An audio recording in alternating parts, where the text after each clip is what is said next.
Selamat datang di Si Bro Project.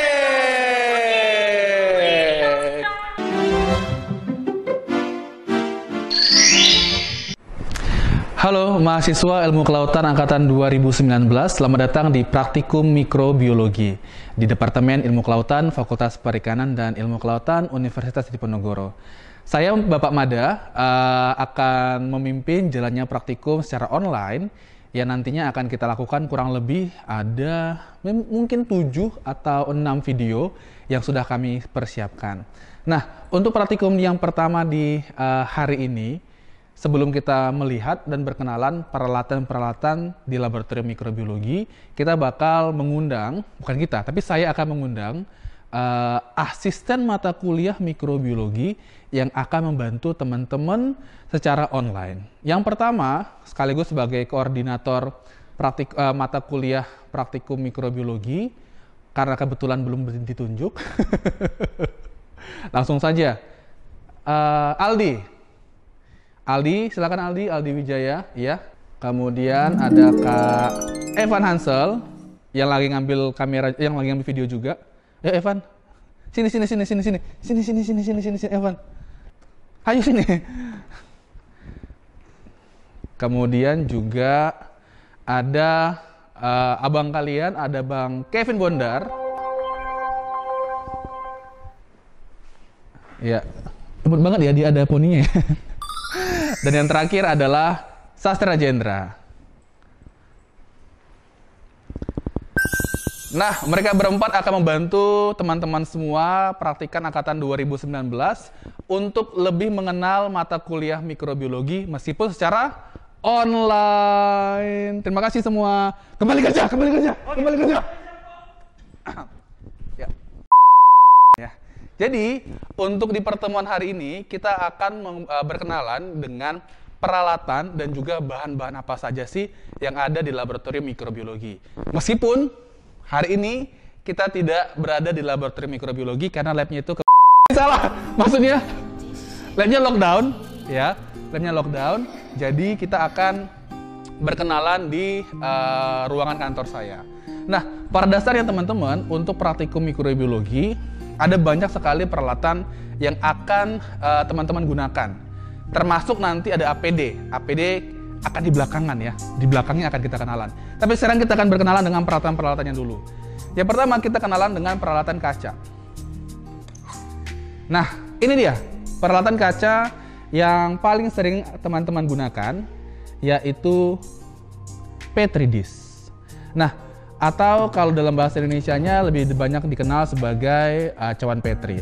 Fungsinya apa? Jadi Petri dish ini merupakan wadah di mana nanti teman-teman akan mengisi media tubuh mikroba. Selanjutnya nanti kamu akan tumbuhkan mikrobamu di Petri ini. Nah, Petri dish ini dia ada 2 bagian, ya. Bagian basal ini nanti akan Anda gunakan sebagai tempat menampung tempat menampung medianya. Sedangkan bagian covernya, ya, itu untuk menutup.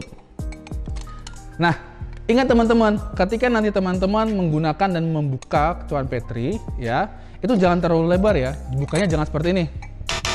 Kalau seperti ini, nanti mikroba-mikroba yang ada di udara itu akan masuk ke Petrimu dan akan menyebabkan kontaminasi. Kalau kontaminasi, everything yang kamu gunakan dan yang kamu sudah kerjakan menjadi sia-sia. Jadi cara membukanya kecil-kecil aja. Kamu bisa menggunakan 3 jari kamu, ya, untuk menjadi tatakan untuk bagian bawah. Selanjutnya gunakan telunjuk dan juga jempol untuk membuka. Jadi tidak usah gede-gede juga, tapi kecil saja. Yang penting ya nanti OC-mu bisa masuk ke dalam. Oke, ini dia cawan Petri. Selanjutnya adalah Erlenmeyer dan juga Becker glass. Nah, kedua alat kaca ini sering sekali kita gunakan untuk preparasi media. Khususnya Erlenmeyer. Kenapa? Karena biasanya kita akan membuat media di Erlenmeyer, selanjutnya akan kita sterilisasi menggunakan autoclave. Nah, ketika nanti Anda membuat media, jangan lupa harus ada stoppernya ya, harus ada tutupnya ya. Kenapa harus ada tutup? Karena kalau Anda mensterilisasikan dengan suhu panas dan juga tekanan, Anda buka. Setelah dia kering, setelah dia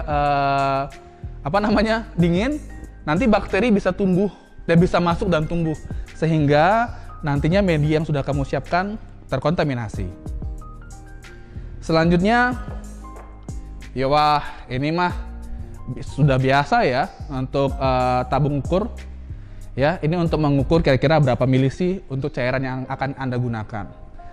Selanjutnya, tabung reaksi. Nah, di mikrobiologi, tabung reaksi fungsinya sangat banyak. Selain untuk pengenceran ketika isolasi mikroba, tabung reaksi juga sangat berguna ketika kita ingin membuat kultur miring. Nah, di kultur miring sendiri, itu nanti akan ada pembahasannya sendiri ya teman-teman. Intinya, kita bisa menyimpan mikrobamu secara fresh di dalam tabung reaksi. Lanjut, pipet tetes fungsinya untuk mengambil suatu cairan dan memindahkannya.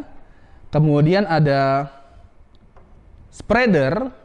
Nah, spreader ini fungsinya sangat penting untuk melakukan proses isolasi mikroba.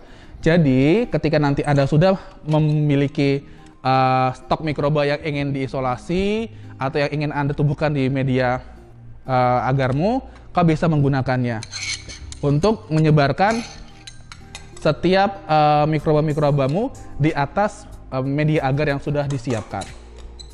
Selanjutnya adalah apa lagi ya? Oh, bunsen. Kebetulan bunsennya nggak ada sumbunya ya. Ini kenapa nggak ada sumbu? Oh, maaf. Jadi, bunsen ini adalah peralatan atau alat yang kita gunakan sebagai sumber api untuk melakukan sterilisasi secara fisik. Biasanya di dalam bunsennya ini juga ada yang namanya spiritus. Di mana spiritusnya? Kembali, ada spiritus di dalamnya, di mana spiritus itu berfungsi sebagai bahan bakar untuk menyalakan api. Jadi nanti ketika Anda bekerja di mikrobiologi, Anda tidak hanya akan dekat dengan bakteri ataupun mikroba-mikroba lainnya, tapi Anda juga akan dekat dengan api. Jadi harus hati-hati ya di laboratorium mikrobiologi, karena bisa kebakaran kayak, ya sudahlah. Lanjut. Kemudian ya ada yang namanya OC atau loop. Nah, OC atau loop ini berfungsi untuk menginokulasikan mikrobamu yang baik dari kultur dari kultur padat ke kultur padat maupun dari padat ke cair. Jadi ini salah satu bagian yang paling penting, because you cannot use your own finger untuk membedakan mikroba. Jadi itu adalah fungsi dari OC. Selanjutnya ada sudip. Sudip ini banyak digunakan oleh kamu nanti apabila ingin memindahkan suatu zat-zat padat seperti media. Apalagi nih? Oke, ada mortar. Nah, mortar ini fungsinya juga sangat penting khususnya untuk kamu yang ingin bekerja dengan isolasi mikroba. Sebelum kamu melakukan pengenceran, biasanya apabila kamu menggunakan sampel-sampel padat seperti jaringan hewan dan juga tumbuhan, Anda harus melakukan penghalusan. Jadi nanti dihaluskan menggunakan mortar ini. Selanjutnya ya adalah ini dia. Object glass dan juga cover glass. Biasanya kalau Anda sudah sering melihatnya dan dikenal dengan istilah kaca preparat. Ini biasa kita gunakan apabila kita ingin mengamati mikroorganisme di bawah mikroskop. Kemudian ada mikrotip bersama mikropipetnya di mana? Bersama mikropipet, nanti mikropipetnya menyusul ya. Bersama mikropipet, fungsinya adalah untuk memindahkan suatu cairan secara precise, secara rinci, secara lebih apa ya istilahnya? Bahasa Indonesia precise apa ya? Oh ini nih istilahnya ya, precise. Oke. Secara precise dari satu wadah ke wadah yang lain. Selanjutnya sudah semuanya. Oh, ini dia. Nah, di dalam ini seperti kertas, tapi ini bukan kertas sembarang kertas, ini adalah kertas cakram atau dalam bahasa Inggrisnya dikenal sebagai paper disc. Nah, fungsinya adalah ketika kita ingin melakukan uji antibakteri. Nah, yang paling penting dari semua ini adalah media. Nah, untuk di mikrobiologi, media mikroba ini sangat penting digunakan agar ya kita mampu menumbuhkan mikroba-mikroba tertentu. Setiap media-media ini ya dia memiliki fungsi dan juga spesifikasi mikroba apa sih yang kita ingin tumbuhkan. Ini adalah agar bakteriologikal. Ini hanya agar sebenarnya tanpa nutrisi apapun. Tapi ini bukan agar-agar yang biasa Anda gunakan untuk makan ya, untuk membuat agar-agar. Ini adalah agar khusus untuk laboratorium mikrobiologi. Selanjutnya ada potato dextrose. Ini adalah ini adalah media yang biasanya digunakan untuk menumbuhkan jamur. Kemudian ini adalah nutrien agar. Nutrien agar ini fungsinya adalah media basal untuk menumbuhkan bakteri. Ini ISP4, International Streptomyces Project 4. Ini adalah media agar khusus untuk menumbuhkan bakteri dari golongan Actinobacteria, khususnya Streptomyces. Nah teman-teman, ini kurang lebih peralatan dan juga bahan yang bisa kalian dapatkan di laboratorium mikrobiologinya kita dan yang paling sering Anda gunakan ketika ingin bekerja dengan mikroorganisme. Nah setelah ini ya akan ada asisten mikrobiologi yang membantu Anda untuk berkenalan dengan APD dan juga peralatan-peralatan yang berhubungan dengan kelistrikan. Kira-kira siapa ya?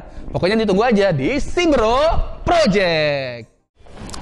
Ya teman-teman, karena tadi sudah jelaskan sedikit mengenai alat dan bahan yang biasa kalian temukan di laboratorium mikrobiologi, pada kali ini kita akan menjelaskan sedikit mengenai APD atau yang biasa dikenal dengan alat pelindung diri. Yang pertama yang harus teman-teman ketahui adalah jas lab. Yang harus teman-teman ketahui adalah ingat, jas laboratorium itu harus dikancing semuanya ya teman-teman, jangan sampai ada yang bolong-bolong. Kemudian sebisa mungkin gunakan yang lengan panjang ya, karena kalian tidak inginkan segala mikroba yang kalian kerjakan nanti hinggap di kulit kalian dan membuat infeksi. Oke, karena sudah rapi, berikutnya masker. Ingat teman-teman, menggunakan masker itu harus juga yang benar ya. Harus dipakai menutupi hidung dan juga mulut dan dikaitkan ya ke telinga kalian. Ingat, makanya di depan muka, bukan di belakang muka. Hehehe. Lalu, yang ketiga adalah glove atau sarung tangan. Memakai glove juga harus memakai dengan benar ya teman-teman. Ingat, menutupi setiap permukaan jari dan juga telapak tangan kalian. Ingat, gunakan glove yang sesuai dengan ukuran tangan kalian ya. Jangan ukuran XL, kalian pakai ukuran S. Ya pasti kekecilan. Dan berikutnya adalah goggles atau kacamata. Guna kacamata ini adalah untuk melindungi mata kalian dari adanya cipratan-cipratan bahan kimia ataupun segala sesuatu yang dapat membahayakan mata kalian di laboratorium.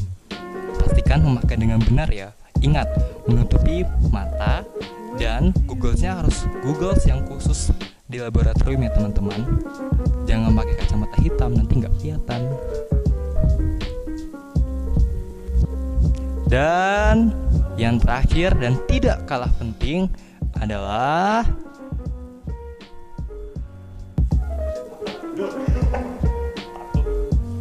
alas kaki.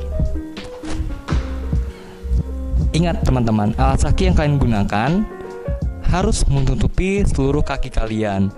Bagi kalian para perempuan, para wanita-wanita cantik, jangan menggunakan heels ataupun alas kaki yang terbuka ya, karena kalian tidak inginkan adanya bahan-bahan kimia atau bahan yang kalian kerjakan jatuh ke kaki kalian dan juga dapat menginfeksi kulit kaki kalian. Jadi ingat, gunakan alas kaki yang tertutup dan kalau bisa gunakan kaos kaki sebagai perlindungan ekstra. Kalau tadi kita sudah membahas APD, sekarang kita akan membahas tentang instrumen atau alat-alat yang besar-besar yang sering kita gunakan di lab mikrobiologi.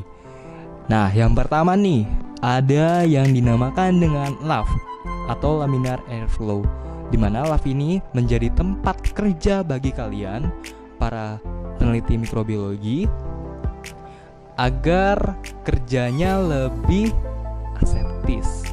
Ya kan, kalau di lingkungan luar pasti banyak banget tuh microbes. Jadi kita punya ruang kerja khusus sendiri. Nah, di lab ini sebelum digunakan, ingat kalian harus bersihkan dulu. Pastikan semoga tidak ada microbes yang lain, dan kalian juga bisa nyalakan lampu atau sinar UV. Nah, gunanya lampu UV ini gunanya untuk mematikan mikroba-mikroba yang tadinya ada di dalam lab, supaya saat kalian bekerja nantinya diharapkan tidak ada mikroba lain yang tumbuh di media. Berikutnya adalah inkubator. Jadi teman-teman, fungsi dari inkubator ini adalah untuk menyimpan bakteri-bakteri atau isolat kalian yang sudah kalian isolasi agar dapat tumbuh pada suhu yang sudah ditentukan. Nah, di inkubator ini kalian bisa menyesuaikan suhu yang sesuai bagi pertumbuhan mikroba kalian.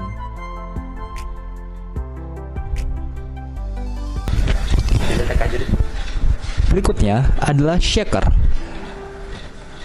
Shaker ini berfungsi untuk mengagitasi atau menghomogenkan kultur kalian, di mana shaker ini juga dapat kalian atur kecepatan dan bisa kalian diamkan selama beberapa hari ataupun sampai beberapa minggu sesuai dengan yang kalian inginkan. Pengoperasiannya juga cukup mudah kok. Tinggal klik tombol on dan putar, dan kalian atur deh kecepatan yang kalian inginkan. Kemudian salah satu dari hal yang paling penting, mikroskop. Kalian sudah pasti tahu dong fungsi mikroskop apa. Fungsi mikroskop ini untuk melihat bakteri ataupun mikroba yang sudah kalian punyai sejelas mungkin sesuai dengan perbesaran yang kalian inginkan. Tentu perbesaran dalam mikroskop sangat berguna ya teman-teman. Kalian bisa gunakan 40 kali perbesaran ataupun 100 kali ataupun 1000 kali untuk dapat mengamati bakteri ataupun mikroba kalian dengan sejelas mungkin. Salah satu instrumen yang related banget nih sama mikrobiologi yaitu alat sterilisasi yang biasa kita sebut dengan autoclave. Di mana autoclave ini bekerja dengan menggunakan prinsip suhu dan juga tekanan untuk mematikan mikroba-mikroba agar nantinya media ataupun bahan-bahan yang lain yang kalian gunakan tidak terkontaminasi oleh mikroba-mikroba lain yang kalian tidak inginkan. Penggunaannya harus hati-hati ya teman-teman, karena ingat, kalian bekerja dengan suhu tinggi dan juga tekanan yang tinggi. Kalian tidak inginkan membuat lab meledak ataupun kebakaran. Ya, ingat, hati-hati. Nah, yang besar ini teman-teman namanya deep freezer. Jadi deep freezer ini gunanya itu untuk menyimpan atau preservasi mikroba. Jadi nanti bakteri-bakteri atau mikroba kalian bisa kalian simpan di suhu sekitar minus 80 derajat dan bisa kalian simpan sampai berbulan-bulan. Halo si Bro Friends, terima kasih ya sudah menonton tayangan yang satu ini. Jangan lupa pelajari, like, comment, and subscribe. Atau nilai E.